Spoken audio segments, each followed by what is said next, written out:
Bienvenue dans notre nouvelle série sur les alcools. Aujourd'hui, nous voulons déterminer la formule brute de monoalcool saturé A dont la molécule renferme 13,51% en masse d'hydrogène.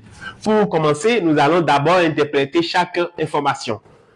Quand on dit que un monoalcool est saturé, d'abord, monoalcool veut dire que ça comporte le groupe hydroxyle OH une seule fois. Et quand on dit que c'est saturé, ça voudra simplement dire que entre les atomes de carbone, il y a uniquement des liaisons covalentes simples. Alors, 13,51%, ça signifie quoi? Ça signifie le pourcentage en masse d'hydrogène. Donc, c'est sa valeur qui est égale à 13,51%. Bien, donc lorsqu'on dit que c'est un monoalcool saturé, sa formule brute de façon générale c'est CnH2n plus 2O avec N le nombre d'atomes de carbone que comporte l'alcool. Alors, nous allons d'abord en un premier instant déterminer l'expression de la masse molaire de A en fonction de N d'une manière et nous allons utiliser maintenant la composition centésimale pour déterminer ça d'une autre manière et égaler les deux manières maintenant pour pouvoir trouver N.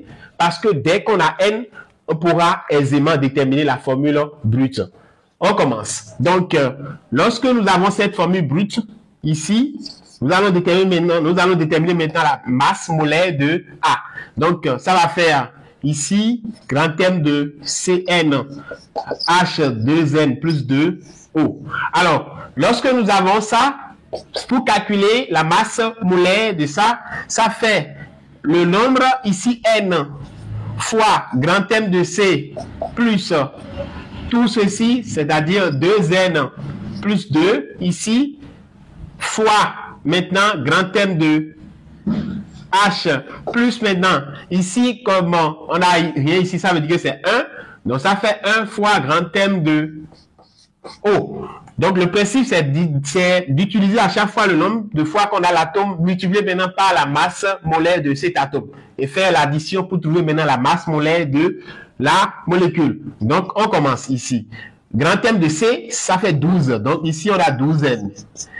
Ici, on aura 2N plus 2. Grand terme de H, ça fait 1. Donc, ça fait finalement 2N plus 2. Ici, grand terme de O, ça fait 16. Donc, ça fait 1 fois 16, ça fait encore 16. Bien.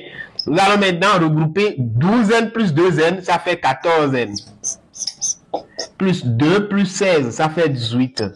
Donc, grand terme de A, ici, est égal à 14N plus 18. Nous allons nommer ça 1.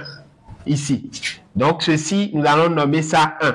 C'est la première détermination de l'expression de grand terme de A, ça. Nous allons utiliser maintenant la composition centésimale pour déterminer une autre expression de grand terme de A et égaler les deux pour pouvoir trouver N.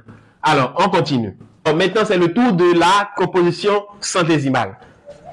On commence. La composition centésimale dit que lorsqu'on prend grand terme de A sur 100, ça fait ici, quand on prend ici grand terme de A sur 100, ça va faire ici N, c'est-à-dire le nombre de fois qu'on a l'atome de carbone, c'est N, vu sa formule brute, fois maintenant grand terme de C sur pourcentage de C, égale maintenant. Puisque on a 2N plus 2, donc si je décide de réécrire la formule, c'est ça la formule brute qu'on veut exploiter. Donc ici, on a N fois C, donc ça va N fois grand terme de C sur pourcentage de C. Ici, on a 2N plus 2, donc ça fait 2N plus 2 fois maintenant grand terme de H, le tout sur pourcentage de H égale maintenant finalement c'est égal ici à, ici c'est 1, donc ça fait 1 fois grand terme de O sur pourcentage de O. Alors, ici, il faut qu'on identifie les choses qu'on veut lier. On ne veut pas lier ça et ça. Donc, on veut lier, en réalité, grand M de A, puisque c'est ça, on veut déterminer ici d'une autre manière. Et on connaît pourcentage de H. Donc, nous allons lier les deux. Donc nous voulons lier ces deux. Donc, je vais les remettre en bas pour ne pas semer de confusion. Donc, ça fait grand M de A sur 100 égale à 2N plus 2, ici, fois grand M de H sur pourcentage de H. Maintenant, je vais remplacer un peu les données ici pour simplifier l'expression. Donc, ici, grand M de H, grand M de A plutôt, sur 100, ça fait finalement, ici, ça fait 1. Grand M de A, ça fait 1, donc finalement, ça fait 2N plus 2, le tout sur pourcentage de H. Voilà l'expression qu'on a ici en fonction de la composition centésimale. Et si on continue ici, on aura, si on continue ici, on peut maintenant tirer grand M de A. Donc grand M de A ici, ça va faire ici grand M de A. Si on veut tirer, ici grand M de A, ça va faire 100. Ici, ça va faire 100 fois ceci. Donc, ça fait 100 facteur de, ça fait 100 facteur de 2N plus 2. Le tout sur pourcentage de H. Donc, ça va faire 100 fois 2N plus 2. Le tout sur pourcentage de H.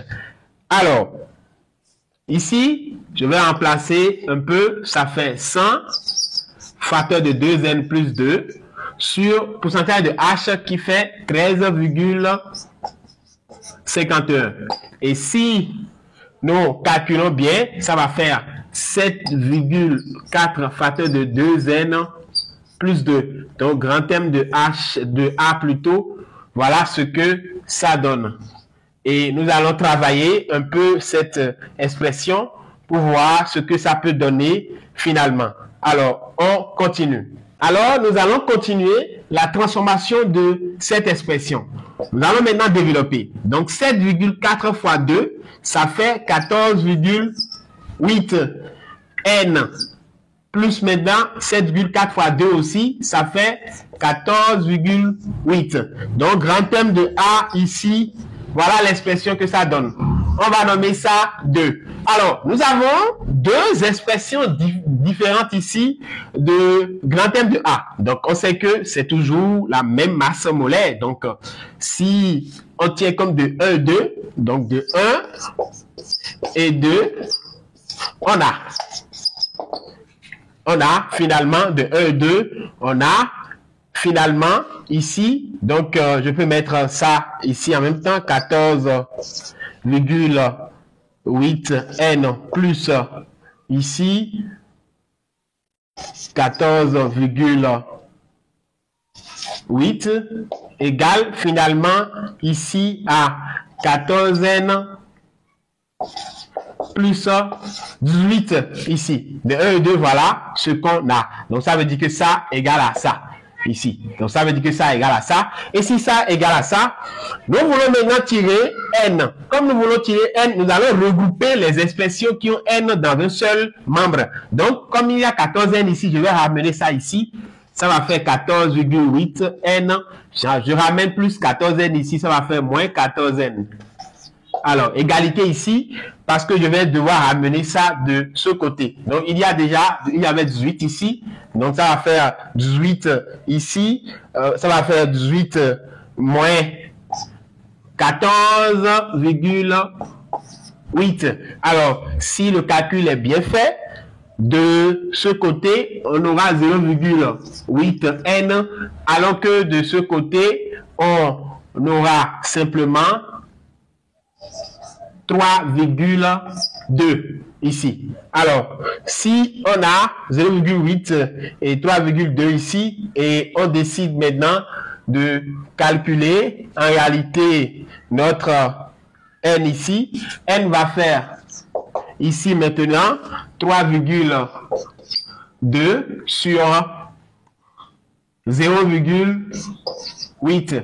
Alors n égale à 4. Et si n égale à 4, on peut déterminer aisément maintenant notre formule brute qui va faire ici C 4H. Parce qu'on a dit 2n plus 2. Donc ça va être n égale à 4. Donc ça va faire 2 fois 4 qui fait 8 plus 2. Ça fait 10. Ça fait 10 ici O. Donc voilà un peu la formule brute. Donc pour l'écrire correctement, on peut dire A est de formule brute, c'est 4H10O. Voilà la formule brute dans cet exercice. Donc si toi aussi tu n'es pas encore abonné à la chaîne, je t'invite à le faire tout de suite afin d'être au courant de l'apparition de nos prochaines vidéos.